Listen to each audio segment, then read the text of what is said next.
Hey everyone, it's Daxani. Before we begin, here are a few more shoutouts to those who have entered my Draw This in Your Style event. The event is over on March 23rd, however, you can still draw my character and I'll still feature you on my Instagram story. Thank you all so much for those who have participated or plan on participating. I am forever grateful. Thanks a bunches, you guys.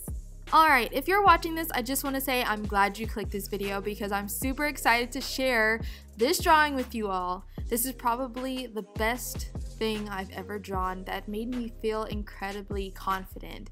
Like, confident enough to make me realize that I can grow, make me realize that I can improve in my art. And just because I'm feeling this way doesn't mean that I don't see the flaws in this drawing. Trust me, there are quite a few of them here.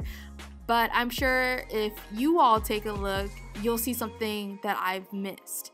And, you know, it just happens that way, you know, just like when we're writing an essay, we always have to have somebody look over it because they'll see things that we don't see, you know, things that we overlook. So as always, I'm open to your critiques, so go ahead and leave any, you know, comments down below letting me know how can I improve, what I should improve on, yada yada yada, you know the drill. I was in the mood to draw something original, but I just couldn't really kickstart my brain, so, you know, I went over to Pinterest and looked through some mood boards that I had saved, you know, just to inspire me. At least like on color schemes, and sometimes like I'll look at these mood boards that have colors, that has a certain color scheme, and it helps me I guess develop what kind of character I want to create based off of that color scheme. And of course, I went with this foodie Instagram color scheme that you guys see in the left hand there in the left corner, that I found on Pinterest. I was really digging the bright and pastel colors, and I wanted to do something, I guess, somewhat food related, since, you know, this theme, this certain Instagram theme that this person created is called foodie. So yeah, that's where the inspiration came from. I knew what I wanted my character to look like, and something within me was telling me to draw more body. I was like, you know what, I want to do like more body today, not just a bust, you know. Let's go all out with this one, you know. So I drew her from her waist up and added both hands, you guys. Can you believe it? Oh snap, you know it's about to go down when your girl adds both hands in the artwork. Even though I don't really do that, it's normally just one hand, but you know what, it's two hands today, you guys, two hands. And to add on top of that, you know, let's have her hold something. Yes fam, getting real creative here, you can't stop me now. As for, you know, what I wanted her to hold, you know, I thought about ice cream. But then again, I was like, you know, I feel like most characters that people have drawn involving food, or at least something sweet, it happens to be ice cream. I don't know, it's just something that I see, you know, quite often. So then I thought, well, how about cotton candy? You know, cotton candy's pretty cool. I used to love cotton candy, but then I got tired of it real fast. But anyways, I sketched out the cotton candy, but it got rejected because I felt like it would mash up with the hairstyle that I had given her, and especially like with the colors that I had planned out for this character. So, you know, that one went into the trash. Then I remembered a month ago or so, I was watching some Mukbang ASMR videos, and this one girl, this one YouTuber, I think her name is ASMR. I'll link the video in the description box if you guys are interested, but she was eating candied fruit. And for those of you who don't know what I'm talking about, you know, I advise you Google it. I'll leave the link like I said.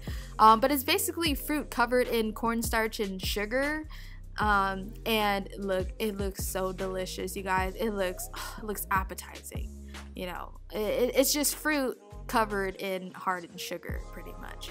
I've never tried it, but it looks so darn good. Like, what even? I mean, one of these days, my cousin and I are planning on creating these tasty looking treats. So that's the idea that came to me to draw her holding candy fruit. It was because of this mukbang ASMR video that I was watching. And you know, which is interesting because, you know, fruits have different colors. So I added different fruits, and I think it added on to that whole colorful pastel color scheme. So I thought it was perfect. And especially I had to make the fruits look shiny. I had to make it look like it's covered in hardened sugar. I ended up doing that last, but I'll come back to that. I'll come back. I'm not even gonna get started on my hands, because if you're a subscriber and you've been watching my videos for a while, you already know about the trash talk about my hands. Overall, yes, they look ugly, but you know what? I'm still proud because I still included them in this drawing. I didn't hide them. Nah, they are there. So, moving on to the pose, I had to change it up. In the sketch, she faced one way, but I decided it would make more sense to have her hand on her hip that had most of her weight. And I think I'm describing what I'm trying to say successfully, and I hope you guys are getting it. But anywho, I had gotten up from my own seat a couple times, and I put my hands on my own hips and made my backbone slip. Nah, but seriously, I had to pose myself in the mirror to see what looked and felt right. Oh, the hair. I love hair. I love drawing hair. I love coloring hair, but it's also a pain in my behind. It was challenging at first because I didn't know how to go about coloring this curly, poofy hair. I always get stuck. I mean, even though like I really want to include curly, poofy type hair texture in my art, I get really hesitant and it takes me a while to figure it out. And I tried the first time and I wasn't liking the direction it was going in. So there's this one artist that I follow on Instagram, and she has a YouTube channel as well, but I don't think she's uploaded videos recently, but she's more active on Instagram. But her name is GDB. She draws a lot of gorgeous African American girls, and how she adds texture to her character's hair it's beautiful. I absolutely adore it. Like, you know, if a certain character of hers has 3C to 4C hair, it's marvelous. You know, she was an inspiration for coloring my character's poofy curls. I'll leave her info in the description box if you're interested in checking her out. She's fabulous and totally worth your time. Back to the candied fruit. It was definitely challenging, but I tried to make the sugar coating a couple times, and then I had to stop and think, well, if I was drawing this traditionally, how would I do it?